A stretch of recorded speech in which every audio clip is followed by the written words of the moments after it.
ल गाइस फेरि पनि हामीसँग पल्सर 150 डबल डिस होइन हाफ इन्जिनको लागि आइसकेको छ। यो बाइकमा समस्या खासमा रेसमा नबस्ने होइन, हिँड्दा हिँड्दै बन्द हुने, फ्याट्ट स्टार्ट नहुने जस्तो समस्याहरू थियो होइन। अनि हल्का मोबिल पनि कम हुने जस्तो समस्या थियो। कस्टमरले होइन भल्भ मात्रै चेन्ज गरिदिने भनेर ल्याउनु भएको थियो, तर हाम्रो सल्लाहले उहाँले हाफ इन्जिनै बोर गरेर बनाउनु भयो होइन। हेर्न सक्नुहुन्छ भल्भ होइन कति भित्रबाट कति धेरै खिएर भित्र गइसकेको छ। टाइप लुज पार्दा पार्दा पार्दा पार्दा होइन पुरै माथि आइसकेको थियो क्या, बेलभित्र चिरिसकेको थियो। टाइपिटको नट पुरै माथि आइसकेको थियो होइन। यसलाई हामीले बोर गरेर बनाएको छौँ, हेर्न सक्नु। यदि तपाईँहरू पनि बजाजको बाइक चढ्नुहुन्छ भने होइन बेला बेलामा टाइपिट चेक गराइराख्नु होइन। टाइपिटले गर्दा यो होइन फ्याट बन्द हुने, स्टार्ट हुनमा ढिलो हुने, फ्याट सेल्फ हान्दा स्टार्ट नहुने जस्तो समस्याहरू हुन्छ होइन।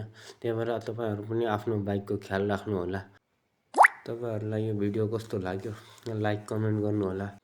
यदि तपाईँहरूलाई हाम्रो काम मन पर्यो भने तपाईँहरू पनि हामी कहाँ बाइक बनाउन चाहनुहुन्छ भने new Kathmandu motorcycle workshop Rupnagar 70 मा आउनुहोला। धन्यवाद।